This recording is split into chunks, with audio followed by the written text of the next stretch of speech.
What's going on, everybody? Afternoon. Happy beginning of March, finally, as we're getting out of this stupid winter season that's been all hell on earth. Joined by Neil Yep. as always. God, it was so, like this entire weekend. Like, I'm just so over snow now, and I can't. I'm like begging for the end of week to come because like I can see the finish line. Right. You Right? can see the light at the end of the tunnel. My God, I'm so excited. I can't Yeah. because then golf season's around the corner, so I'm excited. Hey, But there you go. yeah, a lot of things happening though in March coming up. March is usually like a pretty good time anyway for sports because you got March Madness, obviously, which is always fun to bet on and lose every single time. Get the World Baseball Um, Classic starting on Friday. yeah, World Baseball, that'll be A good. lot of I want fun. to see Japan and the US just back in the final again. I could see that, but I also could see one of the Latin countries being like, True. really good, like, Cuba, the Dominican Republic, Puerto Rico, obviously. True. Be really interesting to see how that all goes down. Yeah. Um, Trying to think what else is happening this month. There's a couple of things going on, isn't it? the NHL Deadline, trade obviously, deadline on Friday. Friday. Deadline Friday. I Um, know we'll get into it, but more uh, importantly, I mean, it's just, like I think we're just finally like for me as a golfer, Masters is coming up. Not March, obviously. Excuse me, not March, but like we're getting into it in the next March couple is of the weeks. March So is the point of saying, oh, it's right around the corner. yeah, I mean, for golf fans, there's the Players Championship. That's It's true. the I have a 15th year. whole golf course in my backyard. Fuck you. I could literally watch people play if I want. I mean, nobody's playing right now because of the snow and everything, but like I could literally sit Soon, here and watch people play. So that's kind of soon. cool. You should get into it. If only I had the money to afford golf club. Go to a thrift store, man. That's a good point. All it is just a reason to get out and go for a walk. That's very true. That's That's really all it true. is. You're outside for hours walking Yeah. around. So like I can't you can't really complain about that. That's pretty much my excuse every time. How'd it go? Yeah, well, I Yeah. won. One thing that I'll say really quickly, just NHL wise, I am just blown away with like Matthew Schaefer with the Islanders. I Oh, mean, 2 goals last night. He's got 20 goals on the year. I mean, this kid just gets better and better every single game. I mean, you just talk about what a home run that was for the Islanders. Dude, I mean, you can't get better than that. Like, oh, and that's what I mean. I think it's going to be fascinating when we talk about the draft lottery coming up because there's just so many teams that are vying for that like top two spot. You know what I mean? And like yeah, all like I think for us Flames fans here, just like I don't want that to happen again where an 11, 10, or ninth place team all of a sudden, like in the reverse order, all of a sudden skyrockets and they get it. right. Right. But you can't, I mean, we can't really blame the Flames for that. I mean, it's not really their fault necessarily if we're No, finishing bottom three and then a 10th place team jumps everybody. Like it unfortunately the lottery has done that numerous of times. course. Of So course. So I mean, and that's the thing. I think still there's the hope. Obviously, we talked about it, top two, right? But mhm. let's talk about what's happening this week. So obviously, we'll talk about the game that happened last night. We'll talk about the little California trip that they had to. Some good and bad things that we witnessed, but more importantly, I thought what was fascinating last night. And I just mentioned it to Neil before we jumped on. Was the fact that excuse me, and it was reported by Eric Francis that members of Colorado's front office, including GM Chris McFarland, assistant GM Kevin McDonald, and the assistant to the GM Andrew Cogliano, were all in attendance in last night's game in Anaheim. And one can only imagine that certainly those talks must have revolved around Nazem Kadri. It had to have been. Had to. Had to, right? I don't think there's any other way to put it. Calgary does play again on Tuesday coming up, and I believe they have one more game before the deadline as well. I think it's Ottawa coming up, if I'm not mistaken, at Mhm. home. But I imagine GMs might come in there as well too. And we're getting down to it now. We have 5 days here until the deadline. What are your thoughts that you kind of? I don't know if you saw it last night at all, if you're just seeing it today, but certainly the conversation kind of has to be revolved around the fact that Colorado has to be likely interested in Kadri. I think it's not even that. I think it's just simply that I think it's just a matter of when, not if. I think that they all got together in person because I think they want to have these discussions one-on-one and get this over with. It's also possible. I mean, it's possible that Kadri met with somebody from that front office last night or whenever and discussed about, do you want to come back to Colorado where he won a cup? I think Kadri would welcome it absolutely, considering where they are.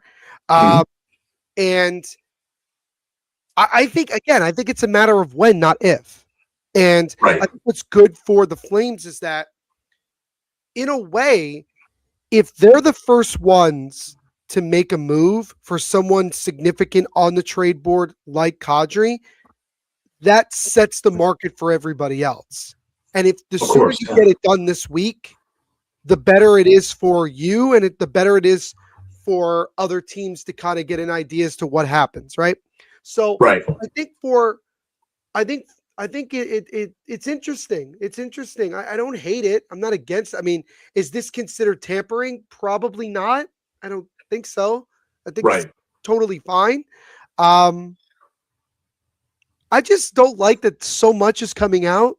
It feels like that, like we're at that point now where it's not even a matter. Like I said, it's not a matter of if, it's a matter of when, kind of thing.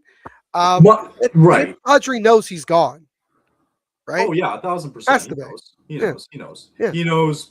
Blake knows. Like, guys know, right? Right. So what I don't love about Colorado is because I kind of just quickly take a look at their cap friendly here, and I don't love their prospects pool. And one name that was thrown out there in a type of return was Ross Colton, who can play left wing and center. He's 29 years old. Not a huge fan of that because we're not like what kind of value are you getting from that like moving forward? I'm just not. I'm not sold on that, right? Yeah. I think the one thing Calgary has solidified itself that they're fine in net. Defensively, there's a pipeline that moving forward they're going to be fine with, and I think Flames fans should just accept that. Sure. And the one thing that's been lacking this season has been goal scoring. I think, Neil, it's funny, like as bad as they've been this year, right? Being 9 points back, what would an extra 15 to 20 goals done for this team? They could be 2 points back, right? Back in that mushy middle again. But that's kind of still not where you want to be, especially in a division that really isn't all that great. Anaheim's the only team that has more wins than losses if we're including the overtime losses. Like, that to me is crazy. Back to the point.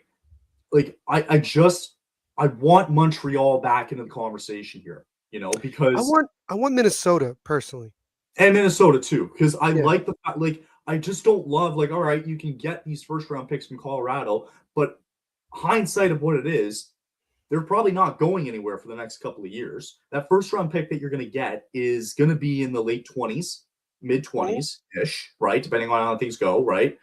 And because you're still stuck with McKinnon and whatever, McCarr as well too, as we continue. And Calgary doesn't want to look at retaining any of Kadri's money either. So no, I get it though, right? I understand the fit. I understand the desire for Kadri to go back here. But if we're looking at it from a broad perspective, I just don't love what Colorado doesn't have a deep prospect pool. No. And the picks that they have are not going to be, to me, valuable, frankly, going down the road. They want some of these high-end prospects as well because of, you're going to have Kadri for a couple of years on term. So I want, like you mentioned, Minnesota, I want kind of sticking around here in the conversation. More importantly, though, I think it's been talked about before, and I simply love the fact that Montreal can kind of be in that realm as well, too. And the reason why I like Montreal is I'm still stuck on Michael Hague. And I say that because when you look at the NCAA's scoring leaders right now in the points race, it goes Ethan Whitenbach for the Calgary Flames. It goes Gavin McKenna. And then it goes Michael Hague as well, too. Like that's what it's going to take. That's what I feel like it's going to take here. And so I'm very curious as to what Craig Conroy sees in Colorado. I'm just not sure. I worry a little bit about kind of what Conroy has done for the most part in terms of the guys that he's moved, where he's tried to be fair to the player he's dealing away of trying to give them an opportunity to kind of see where they may want to go. And I think that can hurt Conroy in this situation, because at the end of the day, you have to do what's best for the organization, regardless of whether you're going to piss off the player or not. Like, you got to do what's right. And I'm with you. I don't want them to settle on Colorado and get a very okay return for a guy that you're going to have for multiple years, right? Like, Mind you, Mhm. it is speculative, right? Blake Coleman would be a great fit on that third line. Sure. That also could, like, we could be totally Maybe wrong. they were talking about Coleman more likely. Maybe they were, right? Right. Because Which I I'm think fine with. it's possible that, Chris McFarland was looking at it and saying, okay, he probably, let's be real. He probably did ask Conroy what he would be looking for a Nazem Kadri deal. I wouldn't surprise. And maybe Conroy gave him, the idea, and he was like, okay, well, what do you want for Blake Coleman instead? And maybe they discussed that as well. Mhm. And if we end up in a situation where it's Coleman that goes to Colorado, and then let's say, in the best case scenario, Kadri goes to either Montreal or Minnesota, and we get one or two like really good prospects, I think that's a win. I think that's Yeah. a major win. And if you're getting Yeah. Mike, if you're getting Haig, which I think that Montreal would really try to hold on to him, but who knows? Hard to Something's got to say. give. Something's got to give. But something does have to give, right? And can you imagine if we get Haig along with what we already have, and then maybe by the stroke of luck, we get Gavin McKenna? We have three of the top players in Division I hockey in our prospect pool. This could That happen. is amazing to me. So I know that they talk about like, oh, it must be Nazem Kadri. Maybe it's not. Maybe it's not. I Right. don't know if Friedman has spoken about it or anybody has spoken about what they saw last night. But it'll be really interesting to see what all comes down. Really interesting. It is going to be fascinating. Again, like, I think, and I'm bringing up an article that Eric Francis wrote literally like 20 minutes ago, mentioning the fact that, hey, like, it's not to suggest that Blake Coleman wouldn't be a brilliant fit there on that third line. So I wanted to bring up as well, kind of their deadline plans a little bit. Eric Francis, who does a great job on Sportsnet, who's written some phenomenal articles. I want to give him his flowers and showcase what he wrote on Sportsnet literally probably 20 minutes ago. So it revolves around their kind of plan here, and just to showcase kind of what they have. So the good news Yeah. is for Calgary is that they have $45 million in cap space coming up here, right? Which is great. They have 2 retention slots open as well. And if you look at their draft picks, they've got Vegas's first for the next 2 years, obviously conditioned with the Anderson deal. We won't Do you get know, by the into. way, just random thought, do you know what the one retention slot is currently? That was for Anderson's retention. Was it Anderson? Okay. Correct. They took It about, I wasn't think it was it 25%. wasn't Markstrom, right? They didn't retain anything on Markstrom, right? I don't think they did. No, No. no. Okay. And even if it was, it would have. Yeah. They didn't retain. No, It they would didn't go retain away anything. after this year anyway, because his Correct. contract he was with Calgary is up anyway. Okay. Yep. You bet. Yep. This is Anderson though, because he did take 25% on the retention there. Fair. Got it. 50. One of the two. They took retention. So Yep. anyway, the good news is again, like, they have 2 first-round picks already coming up here, and I think it's going to be fascinating to see. Hey, if for some reason Vegas trickles a little bit, and even if they make the playoffs and you lose in the first round, well, all of a sudden you got a mid-first round pick all of a sudden too. So that's something that I think is enticing for Calgary a little bit. But some of the needs that he talks about is kind of what I've echoed as well too. Devin Cooley, we'll get into him again, who I thought played phenomenal the other night. And you've got a pipeline there in the blue line here. It's the fact that you need young prospects and draft picks that are going to be goal scorers, right? The difference makers on a team that's literally has the league's lowest scoring team. Yep. Where I believe it's still Coronado who has under 20 goals. And I'm curious to see if anybody's going to hit 20 goals this year, if that happens. So looking at some of the assets, we talked about Coleman, we talked about Kadri. Pahal, I don't hate. I think there are teams that could probably use somebody like a Braden Pahal. more or less you want to shore up time for Zane Parak, Brushewitz coming up, Jan Kuznetsov, blah, blah, blah. We talked about the prospects before. He's a hard-hitting guy, like it's mentioned here. He's won a cup already, so maybe he brings in that kind of presence as well. Joel Hanley as well, too, 34 years old. I would personally like to maybe move on from that, I think, too. I would agree. It's been talked about, too, with Lomberg that, he has said numerous times how much he wants to be here. He wants to end his career in Calgary. Sure. Essentially, right? He wants to be here. And so I don't think it's anything if you go to tell him, it's like, hey, like, I totally get it. Go win somewhere for 3 months and then come back. Yeah. Right? The San Jose Sharks did that with Patrick Marleau for the last couple of years of his career. They literally would sign him to a 1-year deal. At the deadline, they would trade him for whatever.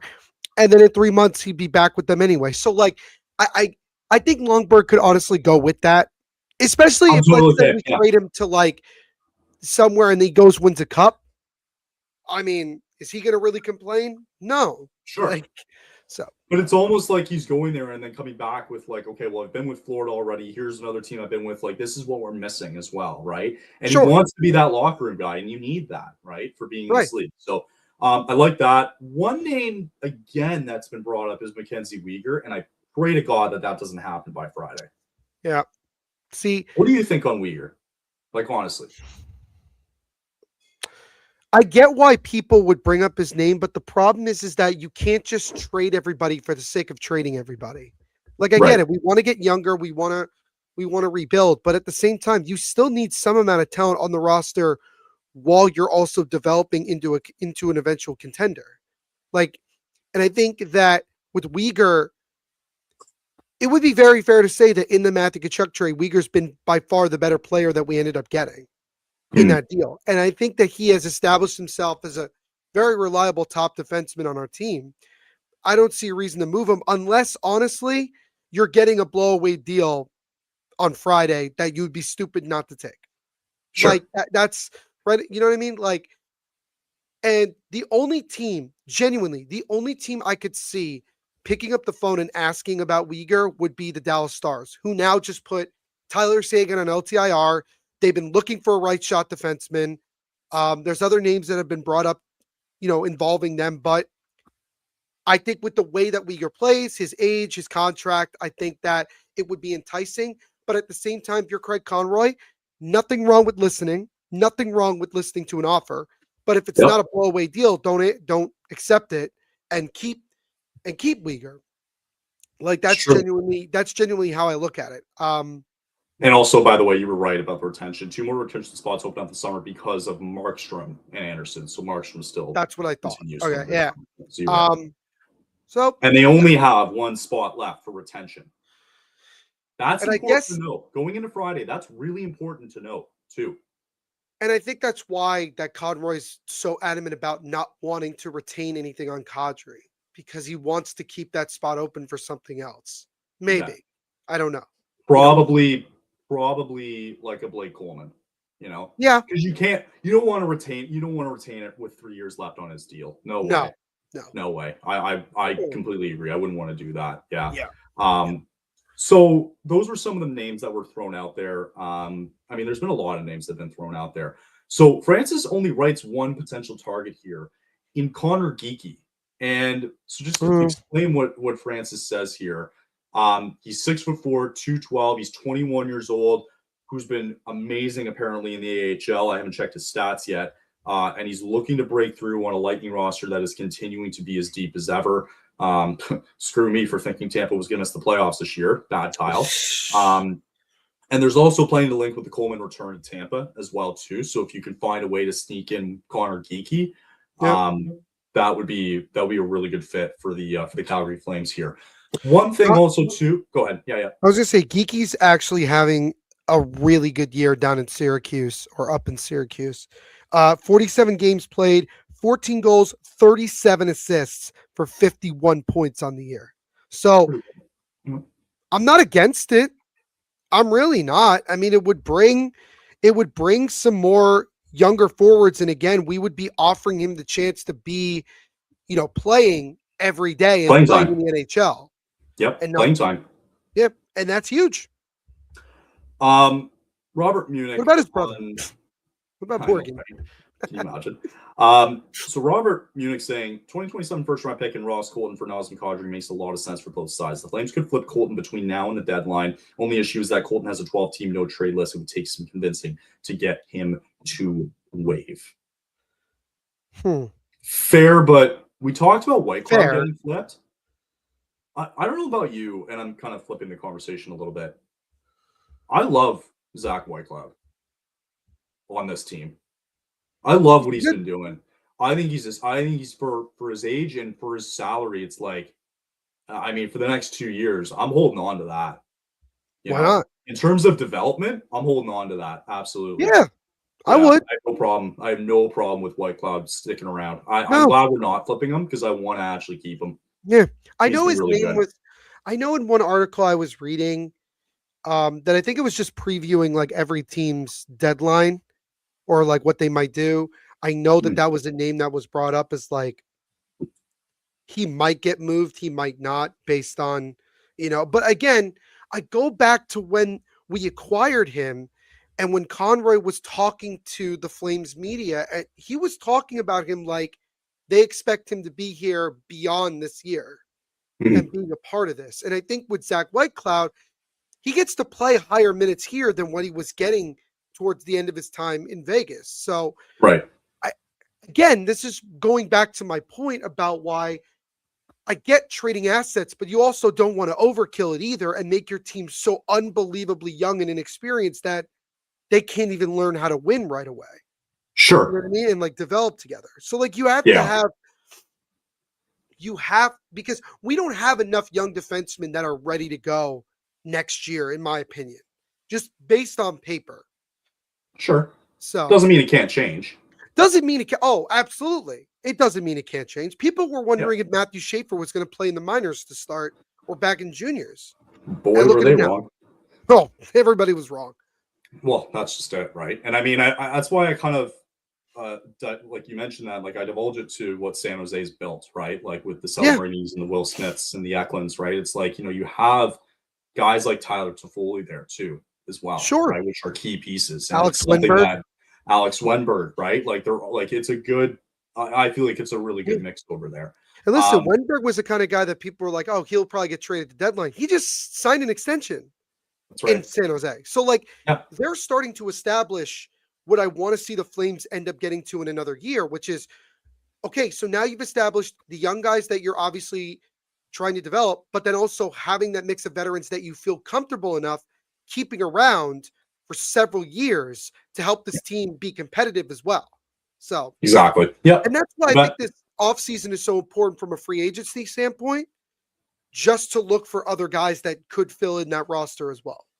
Well, I think it's going to depend how the draft looks too, right? I because agree. you have to look, like you got to look and just see what does the outlook really look like, right? Like how the whole point of free agency is about luring guys in, right? What can you sell them on, right?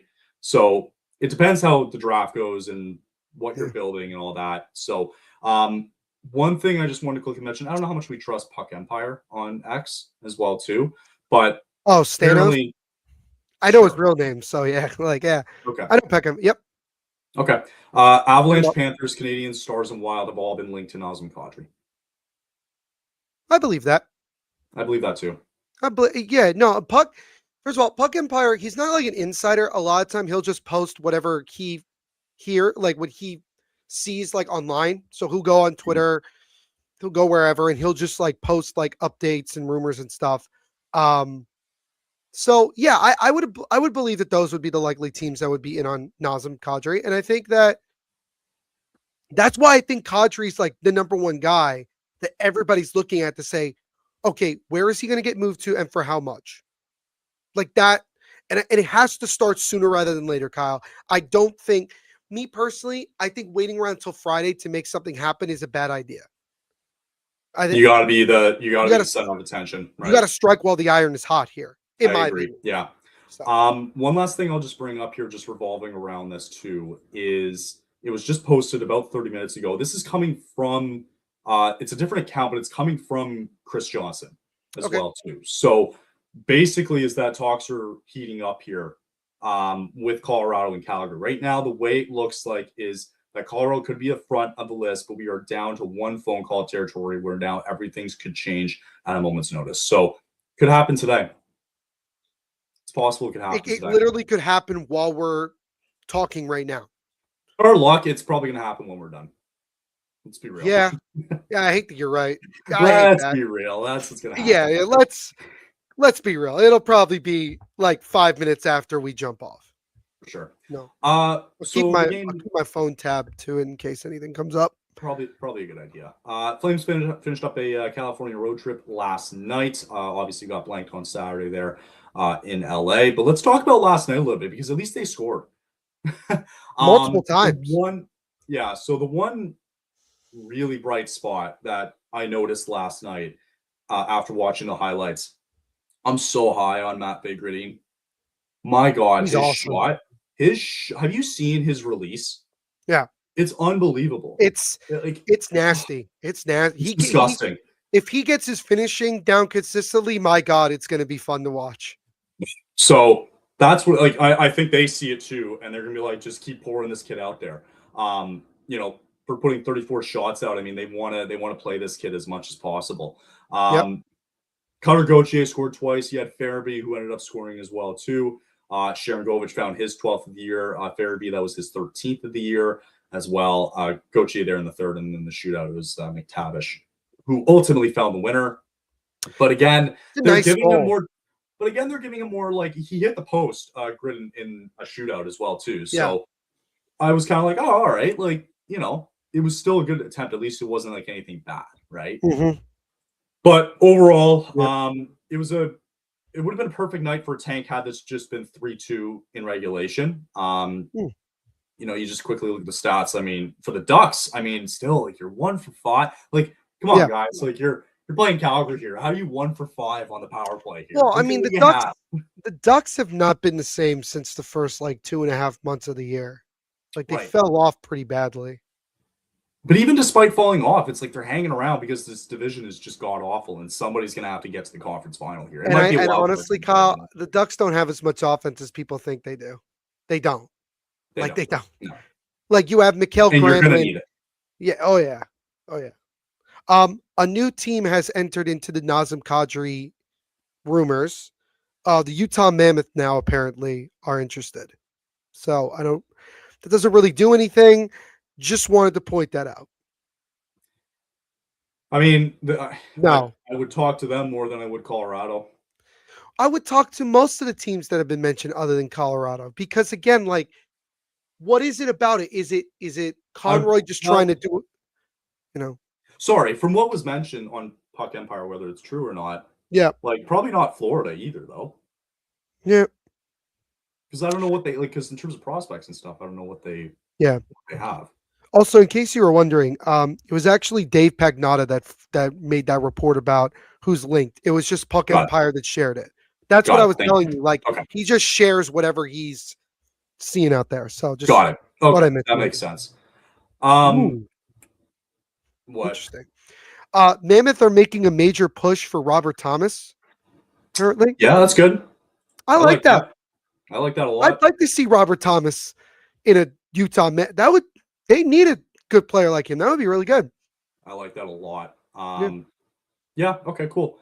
But anyway, with the game last night, I thought Gridden was a really shiny. He was probably the one that I think people watched the most last night on the ice. Might as well, right? Yeah, I know, right? At this point, who else do you got? We're at the point of, like, you're just cheering for young players to continue to improve, right? I think that's pretty much. Yeah. Yeah, pretty much. So, yeah, I mean, other than that, I think you're right. I think this was this more about the Ducks last night? Because again, like you mentioned, like, with their scoring chances, it's like this easily could have been like, why wasn't this 5-2? Why wasn't this 4-2 at least? Right. We have all those power play chances. Because we know what the Flames are. We've been knowing this. It's more, I think, with the Ducks, it's like, what exactly, like, because it's confusing, because you think about the amazing start that they had to the year for the first 2.5 months, and then they've just kind of fallen off, and now we're not really sure what to make of them. Mm-hmm. So, yeah, It's going to be fascinating just watching the race in that division because Oh yeah, nobody seems to want it. nobody. Literally Honestly, nobody, right? nobody. It's kind of sad at that point. That's why the Central is going to be like the sole focus here in the playoffs because they're going to Yeah, dog walk whoever comes into the Western Final. It feels it's like. gonna be a. It's gonna be. It's yeah. It feels like this year's Pacific Division reminds me of all the years with like the American League Central in baseball. It's like nobody ever wants to win the division, and whoever wins it ends up with like 85 wins, and it Right. was like for nothing. So it's like that. Yeah. It's like, does anybody really, and It you, feels like it. you know it's going to be worse now that like once again Mark Stone just magically got hurt against the Penguins. Oh yeah, I know. I saw that. I was like, I oh was like, yeah, no, he sure, didn't. sure, It's like, here sure. we go again. He's going to go on I know. LTIR. What And then other bull crap are we gonna start seeing, right? From this freaking team. Like I'm so over. I mean, I don't doubt that Mark Stone gets hurt a lot. I don't doubt that. It was just this time around against Pittsburgh, it looked like nothing. It looked right. like nothing at all. So I don't know what happened. So It's gonna be yeah, I mean, God, this division's terrible. It's this so bad. sucks. It's so bad. It's just weird. One thing worth mentioning too, one of the wins from recent trades over the last couple of years was Andrew Mangiapane because now he's placed on waivers all of a sudden. I don't know if you heard about it yesterday, but he got put on waivers by Edmonton. Yeah. And for those of you He forgetting, sucks. from the 2025 second round pick that Calgary got back from Washington when they Yep. sent Andrew Mangiapane first there, they selected Theo Stockstilius in that second round. Sometimes you wild. just know when to sell somebody and when not. True. Okay. What a roast. What a roast. For the record, Calgary's 9-0-2 in their last 11 games in Anaheim. But before that, they couldn't win a game in Anaheim for the last like 16 years. So Okay. So take it how you see it, right? so maybe they have a point Maybe with that one. I maybe. just did that. I hate that we are once again in a position where it feels like there will be a lot of action at the deadline, and then I'm waiting to be totally disappointed. Well, it's how last year went, right? And Well, most of the shit that dude, we happened. sat around you and I for 3 hours waiting for just Mikko Rantanen to get traded. That's why I'm gonna be smart this year and sit there at noon Eastern and wait like Yeah, whatever there it 2 is. hours, and we'll see I'm how with it goes you. because Like, that's when shit'll pick up, right? oh yeah. Oh yeah. Yeah. Anyway, so let's move on. Yeah, I mean, when we look at Andrew Mangiapane when he got dropped the other day, it was like what a win to get a second round pick from that. Like it's unbelievable. How much money is he making with Edmonton? So his original contract was ending at 5.5. Yeah. Curious. So I think it was less, probably around 2-ish, something like that. It was around 2 or 3. So I hope somebody claims him though, because like to me, it might just be an incompetence on what the Oilers have been doing to him because I think they're just expecting more. But like when you pair him with like Trent Frederick, who finally scored on Saturday for the first time, I think they said in like 38 games or something. Like you're not really setting him up for success, right? Yeah. So Mangiapane, by the way, he's making 3.6 this year and then 3.6 again next year. So 3.6. Okay. So it's a lot of money. That's not that. I mean, with the cap going up and everything, honestly, that's not like crazy. But here's the problem: are any contenders? Do they have the money to pick him up? No. Oh yeah. So, well, that could change easily. Vegas. Come on. What are we talking about? How about Dallas? Maybe. Adam is a depth piece. Like, is that really bad? No, not necessarily. I think he just needs to go. I think he just needs I think he needs to change the scenery, which is nuts considering that this is his first year in Edmonton. Sure. So, like, I don't know. So, with 5 days to go here, I mean, still something can probably happen today. Thank you. Is there? I know I'm kind of like leaning the conversation back and forth here, but is there? Like, is it worth is Kadri the first one that needs to be the domino that falls, essentially, before we run into Friday? From the Flames or just in general? Flames, yeah, like Flames? your other show. So No, I don't think it has to be Kadri that goes first. I sure. think it could be Coleman because I think I Coleman. just think there's more fits for Coleman. Like you can make that That's happen. the thing. Be That like, might hey, we're going. Like it might just be like Conroy may move him quicker because there's just more options on the table, and then with Kadri, they may look at more. They may take more time to look at everything, and also it was brought up before, and I know it's a horrible example, but just play ball with me here. It's a horrible example, right? When we were talking, when the Quinn Hughes trade rumors were coming out like a couple months ago, like back in November, early December, it just kept saying, right, Devils, Devils, Devils, Devils. Like that's all we heard, right? And then out of nowhere, it was Minnesota. Sure. I think we're in a similar situation with Kadri where we're hearing again, oh, it's Colorado, this, Colorado, Colorado. And then you saw in that piece that was written, some team could swoop in at the last minute and go, happens a lot. how about this?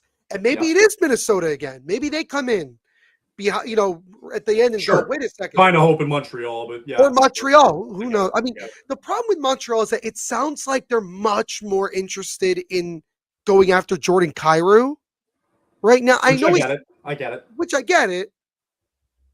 But I don't know. I don't know what Montreal. I don't think Montreal wants to also break the bank either, considering that this is the first year that really everything's starting to come together for them. You know? So I don't know. I really don't know. It feels like it feels like you're right. Like, because I was thinking about that as we were talking about it, where with Kadri, you're right. It's been Colorado here the last 24 hours, where all of a sudden that can easily change. And Minnesota, Montreal, whatever, somebody pops in and goes, if that's all they're offering, like we got something better here, right? Which again, I hope is the case because you just look at the prospects for Colorado, and I'm not really sold on it. So 100%. I have a thought that I was just thinking about with Montreal. Do you think? I'm actually curious your opinion. Do you think that because I know he's on LTIR and he's probably done for the year. Sure. But the Flames offered to take on the rest of Patrick Laine's contract for just the rest of the season, not beyond that. Do you think that would make it give more incentive for Montreal to give us more if we offered Kadri in return? With Laine's contract. Laine's making 8.7 for the rest of the season.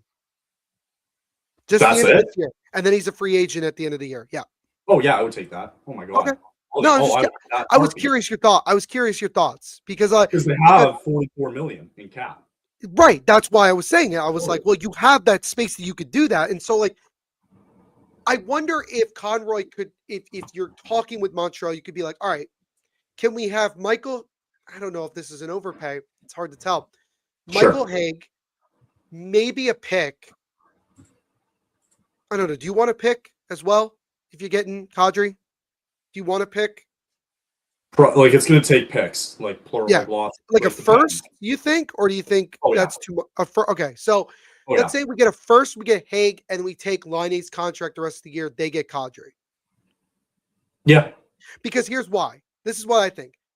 They want that contract off the books, which I mean is going to happen anyway because he's going to walk in. He's not coming back to Montreal. No. But that gives them more money to play with because for the rest of the deadline if you do it at some point before Friday. You would have to. They take off 8.7 and they only get what? How much is Kadri making right now? 6, right? 7. So you're still saving money. And that's just an idea that I thought about. It is, but I think like don't forget, like by getting him though, like you're making that investment for the next 3 years, right? At $7 million. So in a way, it's like, I don't have a problem taking that, right? But you're only saving about $1 million here. So how much can you really do with that? Sure. That's my only concern. Again, I don't have a problem with it, but for Montreal, well, for Calgary's side, we wouldn't have a problem with it at all. We'd take that in a heartbeat. Right. Yeah. Right. So I'd be curious to see what that. Yeah. So I mean, I unlikely it happens, obviously, because all this. I think it's unlikely that Laine's Kadri gets moved at all, because I think, again, he is a free agent at the end of the year, and I don't think Montreal really cares whether he's on the team or not. But again, I don't have a problem taking that contract. Right, If because we we can have get the a money free, I'll take a to free take pick. it. Why not? Yeah, we have the money to take it, and then guess Yeah. what? It goes off the books anyway in 3 In months. 4, yeah, exactly. 4 months. So I don't have a problem. I'll take a free pick. yeah, Why not? I wonder. Yeah. I wonder if like going from one Canadian team to another is something that Kadri's not okay. I don't think he cares. Doesn't matter. Doesn't matter. Yeah, it And we doesn't don't matter. know what He's that. been And we on. don't know what that. That's the thing is Yeah, we don't know what that 10-team trade list looks like. we don't. We We have no don't. idea, right? We don't. I imagine with the teams that have inquired, clearly it's going to be okay, right? And as Well, much Colorado, as you're ton of respect, sense. that's the thing. Yeah. In terms of business here, you're respecting the fact that he's not like you're obviously okay. Of course, we're not going to touch any of those 10 teams, but organizationally, we have to do what we got to do, and we're going to take the best offer we can get here. And I don't care where you're going. Yeah, this is So, a fair but yeah, point. By the way, it's true. this is a fair point. Like I think that like it'll be interesting to see like with teams that are not even teams necessarily that are sellers, but teams that are buyers. Right. Like, they have to. I think it was mentioned that there's just not a lot of buyers this year. I mean, maybe No, outside of those teams that were linked to Kadri, I don't know. This who is a else bad is year to buyers. be a team that's trying to sell unless you have like top of the line assets, which the Flames, I would argue, are towards the top of the list when it comes to guys that could be moved that have good value. Well, and that's the thing. I think there's more. What's the word I want to use here? There's more intrigue, I guess, with Calgary, right? Sure. And I think when let's take the example of being at the club, right? All eyes might be on Calgary because Vancouver, in terms of guys that they're like, they've already done it, right? They've already done it. Like, they've already done it at this point, right? Yeah. Where we're living today, like Tyler Myers, O'Connor, like Garland's name's never been brought up. Like there's just guys' names. Maybe Elias Pettersson. He might. But again, his name hasn't really been brought up, and Right. it might It's been come up out of mentioned in nowhere. passing, but not consistently. Sure. Yeah. Sure. And when we're looking at the board, there's just more from Calgary's end. Okay, Yes. Vinny Trocheck is one guy. Ryan O'Reilly, who frankly I think wants to stay in He's Nashville. not getting moved. Right. So Yeah. in terms of just when you're looking around the club and seeing who to pick out, Calgary stands out more. Of course. Doesn't mean anything's going to happen, but they stand out. No, but they're the ones that I think a lot of teams would look at probably first. Sure. And if you're Craig Conroy, that's exactly the kind of position that you would like to be in. Because then you can set how this goes. And again, I think there's multiple teams. Well, we certainly know that with Kadri, but I think there's multiple teams that are interested also in Coleman. Right. I wouldn't be surprised if Tampa was calling again. It's true. That's why Connor Geeky was brought up because of that exact reason. And then real quick, you mentioned David Pagnotta. He mentioned a couple hours ago about Tyler Myers. Eyes remain focused there on Myers and Vancouver's initial thought that there would be an answer by the end of the weekend. It still remains status quo as of this morning. So that's surprising. Moved. I think he gets moved. Well, the whole thing was he was going to get moved by the end of the weekend, and let alone like Saturday, he was going to get moved. Whoops. And nothing's happened. And it's like, okay, maybe the value isn't there. Maybe. It's possible. At least with Conroy, like he's been very transparent about what he's doing. And like he hasn't promised anything. No, this is exactly what we're doing. Well, I would say he promised with Anderson. Like I would say that. It just that had to be done first, right? Right. That just had to be done. Sure. Yeah. So it's going to be fascinating to see kind of what happens here over the next couple of days. I'm going to jump on Friday for the end of the. Honestly, I'll jump on with you. It's fine. Probably for about 2 hours or so. We'll it's fine. Stick around and see what happens. I just think that it would be really funny if the first 3 or 4 hours nothing happens, not a single move, nothing even minor. Just that's why in the morning there's nothing.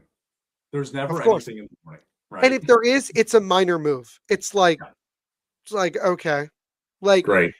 I think one team to keep an eye on, and I'm going to sound biased, but one team to keep an eye on is New Jersey because now there are new names that popped up that are now Jonas Siegenthaler's name came up. Dawson Mercer's name has already been up there. Dougie Hamilton. They're looking to sell off maybe half of their defensive core, from what I've heard. Be really interesting to see like what value is there and how much they are involved in things. It'll be interesting. This is the week where everybody's name is just going to start popping up. I don't know. They're talking about Vinny Trocheck too. Regarding reports that he prefers to stay on the East Coast. Sure, you're relating to it. The I don't want to be out west talk on Instagram or whatever. And yeah, it's not a secret. They are on my no trade clause. Family's important to me. My family's on the East Coast. You know where he should get traded to? Honestly, go Carolina. Back to Carolina. Yep, there you go. That like Carolina. It's like to me, it screams like you've just already done trades together. You traded Miller to them, Keandre Miller. I think you could get something decent as a rental for Vinny Trocheck, who can play that fourth line, center. Yeah, third line. Yeah, 100%. For sure. Yeah. 100%. Carolina would probably be in on that. I don't know who else on the East Coast I don't know who else I would put there. The Islanders? Tampa. Damn it. The way that things are going. Tampa you know who's a sneaky one that I don't think people are talking about enough? And this is going to be Boston, I swear. No. Buffalo. Not about Trocheck, but in general, dude. Yeah. Because they're second in the Atlantic, if I'm not Keep in mind who the new GM is, too. Yeah. It's not Kevin Adams. It's Jarmo Kekalainen. Kekalainen's there. And Kekalainen is not afraid to make a move. Buffalo's 35-19-6. Who? Buffalo's going to show. Who are they going to get? Who do they need? I genuinely believe Buffalo's going to shock people, I think, at the deadline. I have an idea. They're going to shock you know who I think they go after? I think they call about Jordan Binnington. They need goaltending. And I think genuinely that would work. Yep. In terms of, I would swing for somebody from Buffalo. What the hell, right? What the hell? And Buffalo, who would I swing for? Forever? Go for it. Why not? Would I swing for Pettersson? Maybe not. That might be a lot. No. I think you shore up your goaltending and let the kids play. Might as well, right? I think it's not, because I think also what it would do, is you're at least rewarding the team for being like, hey, you guys have been doing a fantastic job. I want to help you guys get that extra oomph so we could get into the playoffs. Because I think right now, the entire league is cheering for Buffalo. I think every team wants to see Buffalo in the playoffs again. Like, get this in terms of the overall standings. Give me a Sabres Islanders playoff series. Get this, right? In terms of the overall standings, right? The juggernauts. Colorado, Carolina, Dallas, Tampa, Minnesota, and Buffalo. Like, what? Yeah. Like, how does that work? You know what? It's I tell you this, you may not agree. I'll tell you this. It is the Lindy Ruff effect. There is an effect that goes on because Lindy Ruff, one thing about him is that he's very, very big on aggressive offensive forechecking. Right. And that Sabres team does that a lot. And he also expects his defensemen to come up and take risks. So you see Owen Power, you see Rasmus Dahlin, you see these guys being much more involved offensively. And what is the big knock? What was the big knock when he was in Jersey? Didn't have goaltending. What's the big knock right now Buffalo does not have? Decent goaltending. So I think if you're Jarmo Kekalainen, call St. Louis and be like, hey, what do you want? Speaking of goaltending, Ukko-Pekka Luukkonen, right? Like, he is, like, to be honest, though, I don't know. Like, I've been high on Luukkonen, mainly because, and don't forget, they have Alex Lyon as well, too, who they've been going back and forth with. But I've been high on Luukkonen and I know he could break out for a long time, watching him play in Sudbury. Like, he's at a 2.48 goals against average and a 908 save percentage. Like, it's not nothing to sniff at. Like, it's not awful. No. Road, right? And I don't know, like, with Alex Lyon, it's like, all right, you want to go get Bennington. Like, I think that's one thing that Buffalo absolutely needs is goaltending for sure. Everybody can use Sure, better goaltending, but sure. if you run it with a Binnington and Luukkonen combo, maybe I don't know how it would work out, but line could be a go be a good affordable backup if somebody needs it. Yeah. But again, that's also if St. Louis is actually going to sell. You have to. Genuinely. Oh my God, I you have look, to. You have to I go. just wrote an article that came out today. I just wrote an article about why the Blues need to sell. I need to sell now because I think with the value that some of their top guys have, Binnington, Robert Thomas, who just came back, Jordan Kyrou, Colton Parayko, and also the fact that they're unfortunately for us worse than the Flames in terms of points. Sure. There is not a better time than now. There is no. I think your last hurrah with that core was last year, and who knows what they could have done in that second round if they had not choked it away. Who knows? Sure. But we know this about Jordan Binnington. When the playoffs come around, Jordan Binnington steps up his game. You know, it might not look great in the regular season, but you know what? If Buffalo's averaging 3 to 4 goals a game, they're still giving Binnington a lot of chances to win games anyway. For sure. And then you get to the playoffs, and who knows? Binnington could steal an entire series in Buffalo. It's not out of the realm of possibility. Like the way that it's looking out east, I think is fascinating, right? Like, yeah, it's an arms race. It looks as though I'm going to assume the way that it looks, the way this crazy year's looked, is that Tampa's going to win the Atlantic, right? In the regular season. They're going to be I would agree. Because the funny thing is, it's still really tight, right? You got Buffalo at 76, Montreal at 75, Detroit at 74, and Boston at 71. Like, it's all still relatively. And not all those teams are going to be in the playoffs, too. Keep in mind. Correct. Exactly. Ottawa, they're at 66. So Ottawa's still in striking distance. Huh. Exactly. There's teams in striking distance. And I think I don't think that's the thing. Nobody's talking about Buffalo, man. I think because everybody still is expecting them at some point to collapse. Yeah, I think that's what people are waiting for. Right. That 10-game win streak, 11, whatever it was, like vaulted them. Right. Yeah. And they're 7-2-1 in their last 10 games. So I don't think this is stopping. I'm fascinated to see what Buffalo does. Right. But people will pay attention to Buffalo if they're the first ones to make a major move. Yep. People will be like, okay, now you got to lock in here. Yep. I think they're going to be sneaky. I really do. Any other team that you think of coming up at the deadline here that might be sneaky as big buyers? Sneaky in a buyers? sucky market as what it is. Yeah. Like a seller's market. Utah. I think Utah because Utah is still in a spot where they actually could make the playoffs. And you wonder to yourself, when are they going to make like that move? You know what I mean? Like they've built, like they have pieces. They do. They really do. And it's exciting. But I'm kind of wondering when they make that big move that kind of puts them like same thing with Buffalo. It's like, okay, they're being serious. You know what I mean? I'm not saying they're not serious, but but another thing I think that for Utah, same situation as Buffalo here is probably goaltending because your number one is Vejelkama. Well, Vermelka's played really well. That's the thing, though. But here's the thing, Luukkonen, like when we talked about Luukkonen there a second ago at a 2.48 goals against average, like Vejelkama is a 2.57 and a 901 save percentage. So that's pretty identical. Yeah, that's fair. Right? In terms of just looking at those two stats. Right. I mean, look, I'm not saying Utah wouldn't call about maybe Binnington. I think they could certainly call. But the question is, would St. Louis be fine with trading him in the West? Probably, if they get a better offer. If they get a better offer, yeah. Because I think if you're Buffalo, here's the other thing. You still have a lot of young prospects in your system that are developing. How much are you willing to give up now?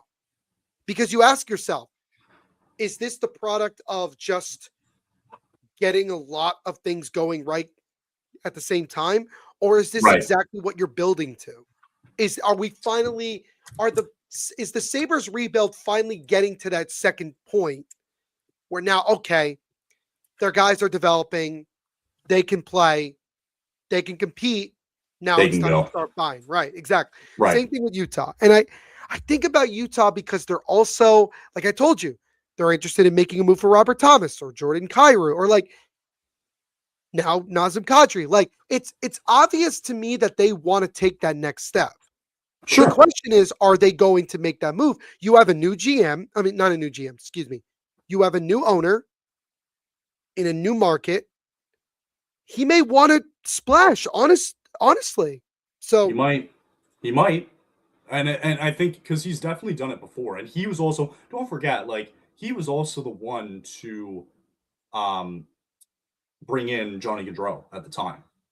Kekalainen, yeah, sure. Yeah, Kekalainen, who was in Columbus at the time. That's what I mean by he's not afraid to make that aggressive move. Kekalainen came in at the end of that Johnny Gaudreau sweepstakes and was like, well, why don't we just go and offer him a deal and let's see what happens? And he offered it and it worked. Yeah. So I agree. I like Utah's, Columbus, by the way, which yeah. I would argue is a smaller market than Buffalo in terms of hockey. I'm like, that's my argument with it. And Kekalainen knows how to do well in a small market. That's what I'm saying.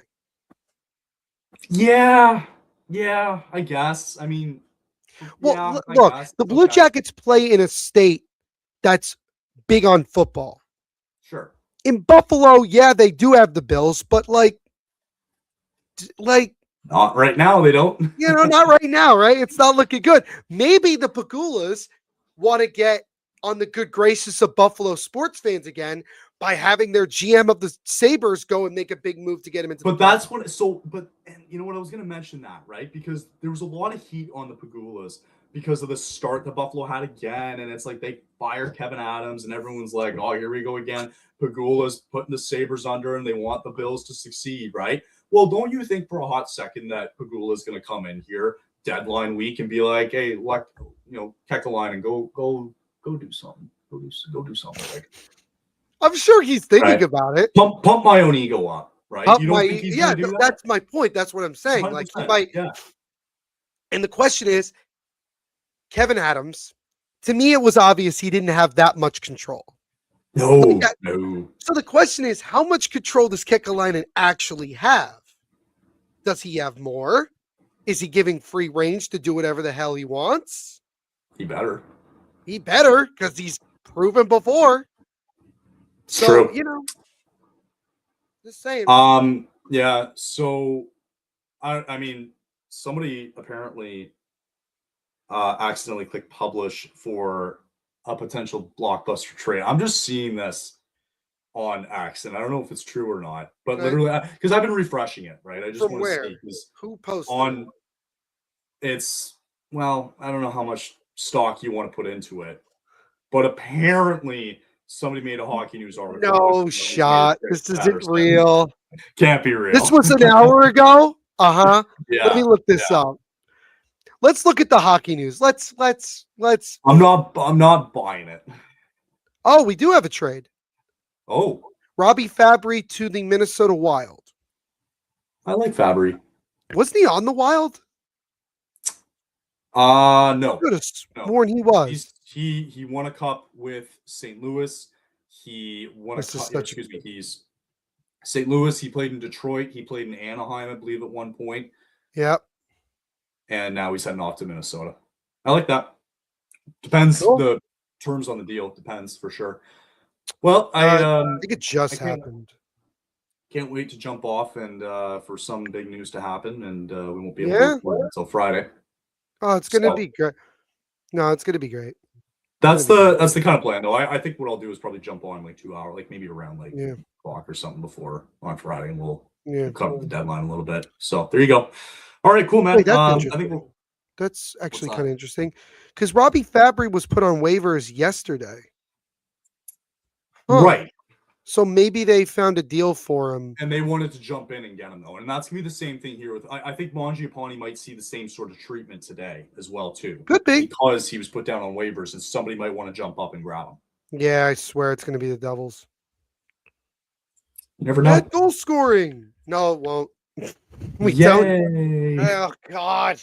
And I will say this. My one prediction that I feel like it's definitely going to be true is I don't see either Ryan O'Reilly or Steven Stamkos getting moved. I don't think either one of them go. I don't think so either. Because if they get moved, it's going to be in the offseason. Nashville's close to a playoff spot. Because Nashville's in a playoff spot on now all of a sudden, or near it, or that near changed. it. That changed pretty quick. But remember, Trotz is still in the mindset of like, we're trying to rebuild here. Mm-hmm. So, I don't know. They can guess what? They can be in the mucky middle this year, and let us know how you guys feel about that. Let us know how it feels. Yeah, let us know how it feels to be in that middle. Pick 14 or 15. All right, so we got. We'll come on Friday for about 2 hours, so we'll watch the deadline. We'll come on earlier than that if somebody gets dealt. Maybe, yeah, maybe we'll see. No, I'm saying like earlier in this week if somebody's getting moved.